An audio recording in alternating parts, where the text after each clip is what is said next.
Olá, hoje nossa terceira aula e nosso assunto é um assunto extremamente importante que nós vamos nos deparar milhares de vezes com pessoas que estão sofrendo. É sobre o luto. Como ajudar pessoas que estão passando por luto em sua vida.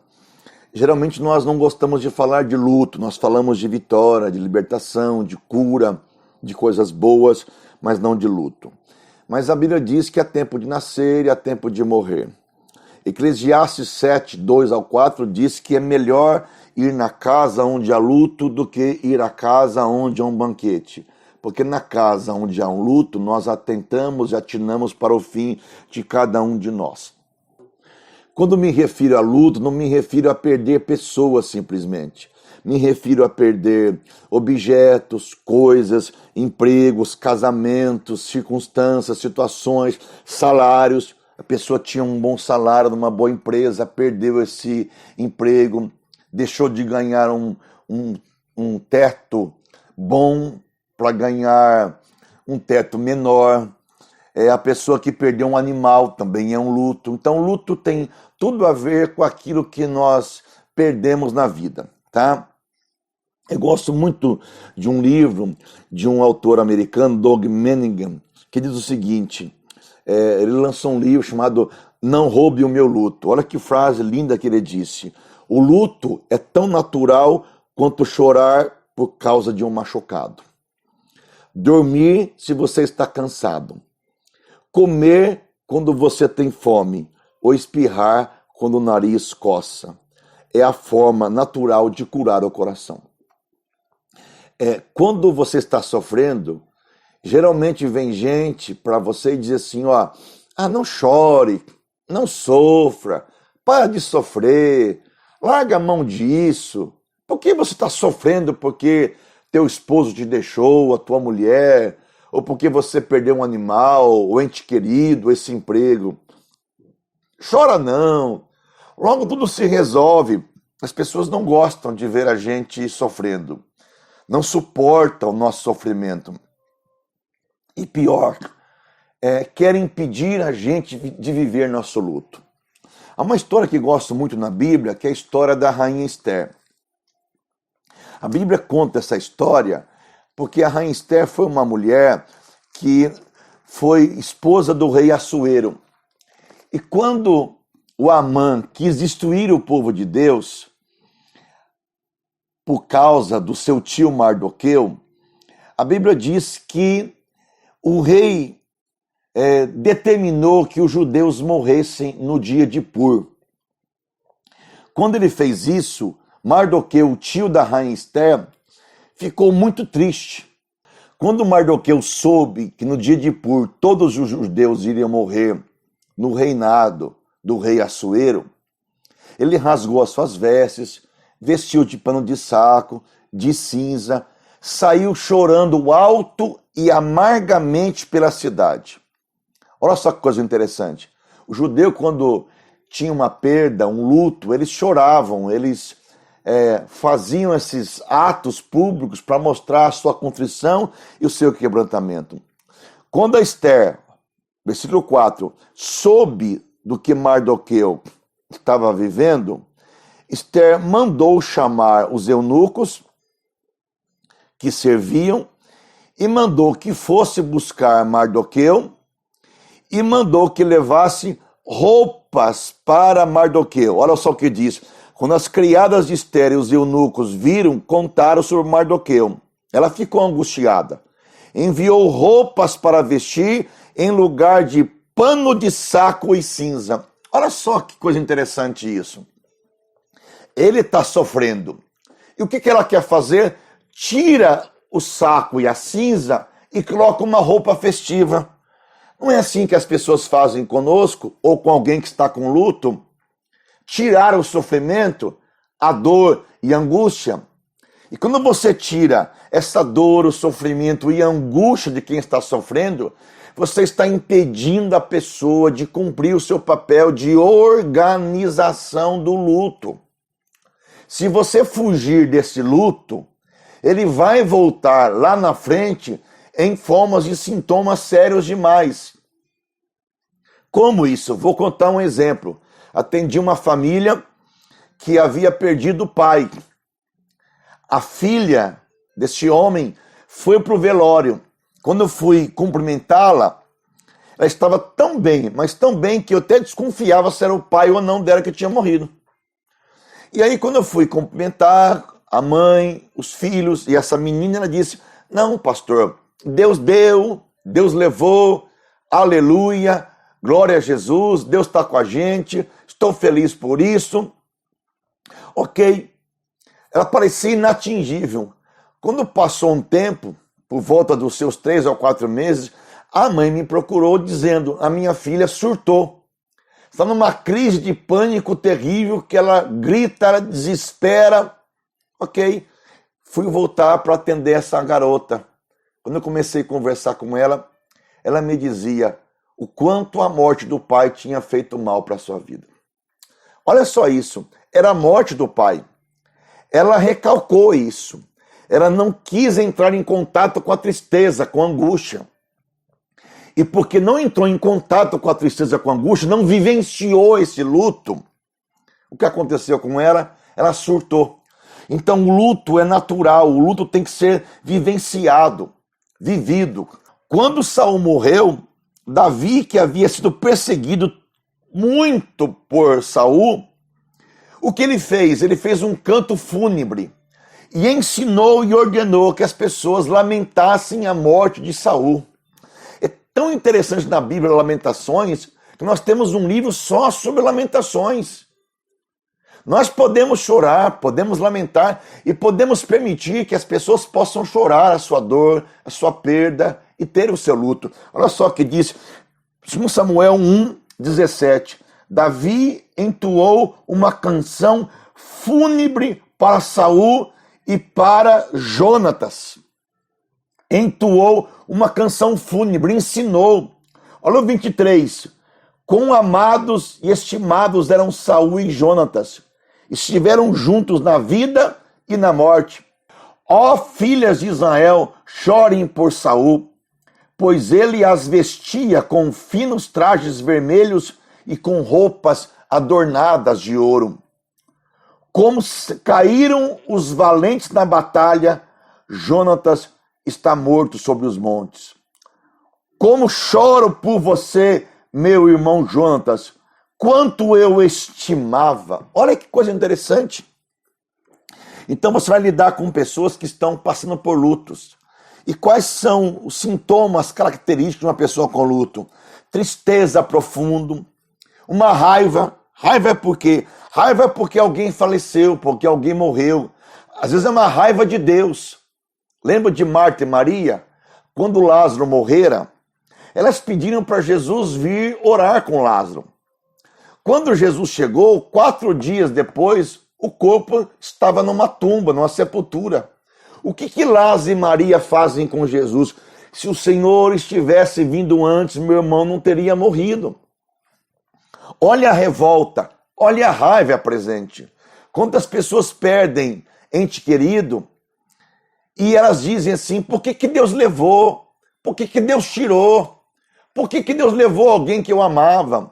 Na verdade, não foi Deus, foi a vida, foi o tempo, foram situações, foi a doença, porque vivemos, nascemos, crescemos e morremos. Mas nós atribuímos a Deus tudo. Mas a raiva é porque nós não queremos lidar com a perda, não queremos lidar com a frustração. Ou outro sentimento que pode existir é uma ansiedade, uma insegurança, um pavor, uma solidão diante da perda, especialmente quando você enterra a pessoa, quando você perde alguém que você ama, você tem uma solidão existencial, não vive mais com aquele objeto que você tanto amava, seja pessoa ou coisa.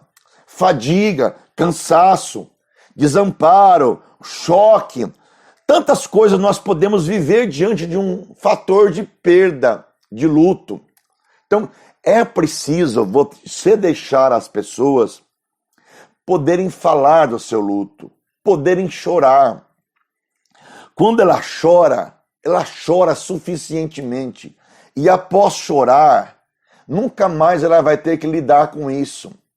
Sabe quando a criança machuca o braço, faz um rasgo no braço, ou machuca a perna, e ela chora. A mãe diz, pode chorar, filho. Coloca no colo. E a criança chora bastante porque está doendo. E está doendo mesmo. Mas daqui a pouco isso vai sarar, cicatrizar. Ela vai lembrar que ela se machucou. Não vai chorar mais. Vai ter no seu psiquismo o registro da dor sofrida. Mas não precisa ficar escrava dessa dor. Então, permita a pessoa chorar. Permita a pessoa elaborar a sua dor e a sua perda. Quais são as condições habituais ou pensamentos que surgem diante de uma perda? Algumas coisas são importantes. A primeira delas é descrença, é não crer que aquilo aconteceu. A primeira coisa que a pessoa faz diante de uma perda é negar. É negar. Não acreditar que aquilo ocorreu. Geralmente se ouve, não é verdade. Não acredito. Ah, fulano morreu. Não diz, meu Deus, não é verdade. Não acredito que fulano morreu. Ele vai pesquisar se aquilo é verdadeiro. A negação pode durar 1 segundo, 1 minuto, 10 minutos, 20 minutos, ou pode durar muito tempo. Vou dar 2 exemplos. Um meu é particular. Quando meu irmão morreu, em 95, e eu fui até o hospital para ver o seu corpo e reconhecer, quando eu desci à sala onde estava o corpo dele coberto, e eu tirei o tecido para olhar para o seu rosto, eu olhei e eu neguei a morte dele. Eu disse assim, Deus deu, Deus levou, glória a Deus, tudo bem, a vida continua. Coloquei de novo o lençol sobre o rosto dele, voltei e me sentei. Minhas irmãs chorando, meu cunhado, minha prima, as pessoas chateadas com aquela morte, diante do corpo ali inerte, e eu estava ali quieto, negando, tentando ser forte, sabe? A gente nega porque às vezes a gente quer recusar a realidade ou porque a gente quer tentar ser forte. Sabe aquela coisa de que a gente tem que ser forte, tem que resistir? Não é verdadeiro isso. Nós temos que sofrer por isso, chorar o suficiente. E quando eu neguei por alguns momentos, talvez meia hora. Quando eu voltei de novo, tirei o lençol para olhar para o rosto dele, eu desabei. Eu chorava igual uma criança. Mas chorei ao ponto de cair no chão, de perder todas as forças físicas. Eu estava entrando em contato com a realidade. Tem gente que nega a realidade, usando droga, vício, sexo. Eu atendi uma pessoa que perdeu uma filha. A filha dela estava andando de moto, indo para o serviço, e de repente o ônibus foi dar ré, e ao dar ré, passou em cima da cabeça da moça, quebrando o capacete e tudo. Atendi essa pessoa debaixo de uma depressão terrível, terrível.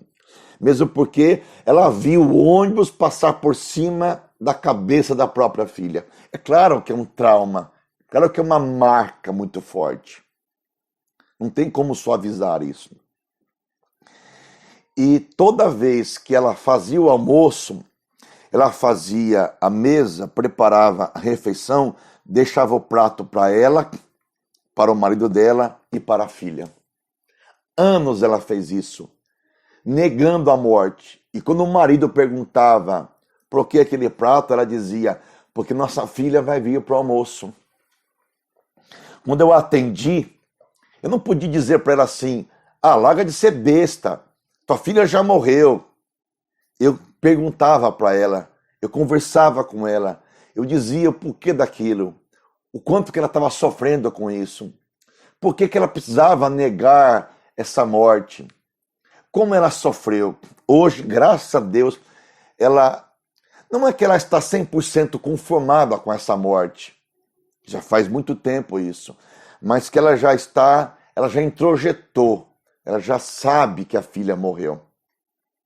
Então nós temos maneiras de negar, de não entrar em contato com a realidade, porque a partir do momento que perdemos algo, nós sofremos e choramos, e temos que elaborar nossa vida sem isso. Outra coisa que aparece é confusão. Confusão é uma dificuldade de concentração, uma dificuldade de pensamento. Estamos tão aflitos, angustiados demais.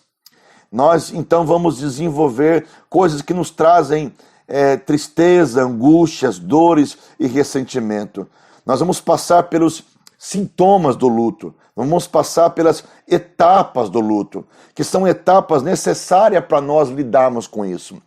A segunda etapa é a etapa da realidade. Você nega um dia, 2 dias, 1 mês, depois você entra em contato com a realidade. Isso é muito forte para a gente. Cai a ficha, meu pai morreu. Cai a ficha, perdi o meu emprego. Cai a ficha, meu filho se foi. Minha filha morreu. A terceira etapa é a etapa da revolta. Por que que isso aconteceu? Por que que ele morreu? Por que que eu perdi o emprego?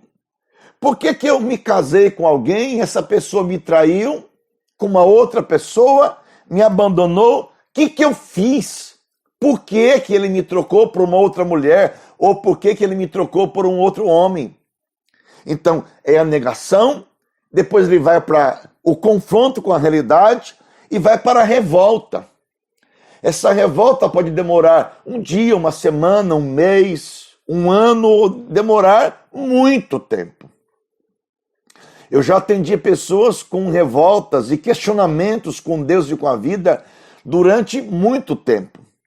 Atendi uma moça, já senhora, com seus 50 anos de idade, que foi abusada sexualmente pelo irmão quando ela tinha 5 anos de idade. Quando eu atendi, ela tinha um ódio tão mortal que ela dizia para mim assim: a única coisa que eu quero na minha vida é matar o meu irmão e depois eu me mato. Ela estava num transtorno tão terrível, de dor e de angústia tão forte, que ela tomava 7 remédios por dia para sobreviver a uma dor que ela sofreu com 5 anos de idade. E ela tinha uma revolta tão grande porque ela me questionava. Por que Deus não me livrou disso? Onde estava Deus diante de tudo isso? Por que Deus permitiu essa dor e sofrimento? Nós podemos, pouco a pouco, respondendo a essa vida e ajudá-la a ir para o próximo passo, que é a elaboração. Primeiro você nega, depois você entra em contato com a realidade, depois você se revolta e você passa a elaborar. O que é elaborar? A palavra elaboração vem do labor, vem da palavra alemã, quer dizer o trabalho mental para dar conta de uma dor muito forte. Quando você come um alimento, um arroz, batata, feijão, uma carne qualquer, uma salada, você tem um intestino que digere o que você come. Digere, separa o que é bom, que vai para o seu organismo, proteínas, vitaminas e assim por diante, e o que é mal é lançado fora, transforma em bolo fecal. Nós temos um outro intestino, que eu chamo de intestino mental.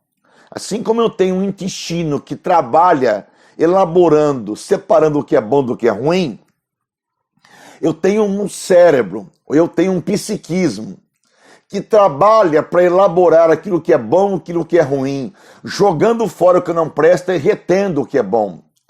O elaborar é um trabalho do meu psiquismo que vai ajudar-me a dar conta desta dor, trazer ferramentas para que eu possa questionar, lamentar, entristecer e chegar no momento que é o momento da rendição, que é o 5º passo do luto, que é me render. Nesse 5º passo, não há depressão, não há raiva, não há mais lamentação. Eu encarno a realidade e eu me rendo à realidade. Acabou.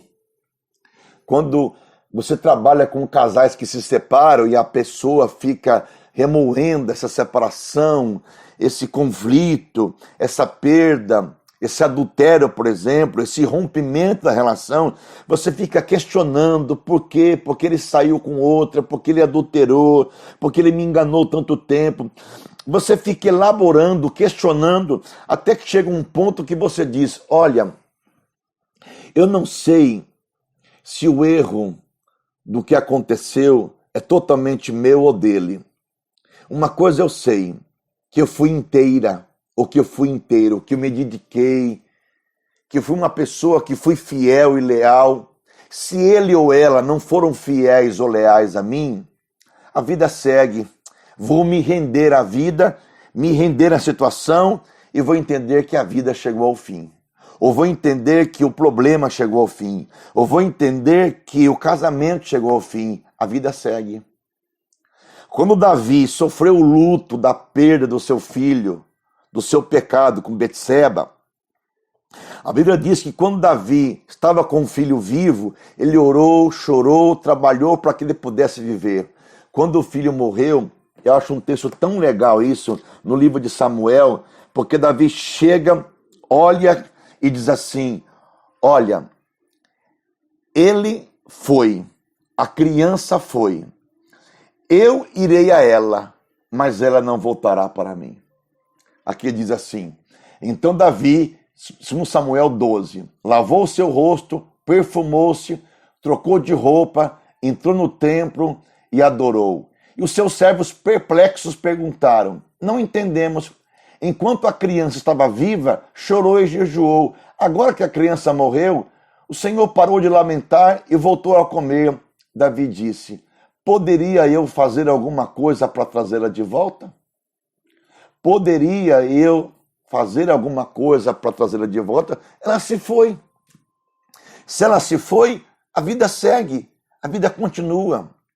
Ele não fica o tempo inteiro lamentando a morte de uma criança. Ele entende que ela foi e que agora eu tenho que reorganizar a minha vida sem essa pessoa, que é o 6º ponto. Qual que é o 6º ponto? É a cicatrização. Você vai olhar para a vida e vai perceber que essa dor tem que ser cicatrizada. Cicatrizada. Então vou repetir todos os passos de um luto. Negação, realidade, revolta, elaboração, rendição e cicatrização. Para a gente concluir essa aula de hoje, eu gosto de dizer que o luto é uma gestação ao contrário. Da mesma forma, quando a mulher fica grávida, ela tem a sua gestação. Assim, para vencer o luto, nós temos uma gestação ao contrário. Eu vou explicar por quê. Na gestação, o feto está no ventre materno e ele vai se desenvolvendo para sair desse ventre materno. Por 9 meses você está diante de uma situação no qual esse feto vai sendo formado para poder sair. Quanto tempo dura um feto? 9 meses. Quanto tempo dura o luto? Talvez 6 meses, 1 ano, 2 meses. Mas o que é uma gestação ao contrário? Você vai deixando com que isso vai sendo gerado em você, elaborado para sair de você. Eu gosto muito de uma música do Ivan Lins. E aqui concluo com você a minha aula. O Ivan Lins tem uma música que chama-se Saindo de Mim. Ele fez essa música quando ele rompeu um dos seus casamentos com a Lucinha Lins. E a música diz o seguinte, você foi saindo de mim, devagar e para sempre. De uma forma sincera, definitivamente. Você foi saindo de mim por todos os meus poros. E ainda está saindo de mim nas vezes em que eu choro. O choro, o lamento, é uma maneira de você poder eliminar toda a dor e toda a angústia. Deixa sair de você. Permita que o aconselhado possa falar, expressar, dizer, chorar. E todas as vezes que ele sair de si, chorar, dizer, ele está permitindo com que isto vai sendo escoado por meio da palavra, da linguagem. É a maneira que você tem de poder ajudar as pessoas que estão passando por luto e por dor na sua vida. Ouça bastante, ajude-os. Até a nossa próxima aula. Abraço.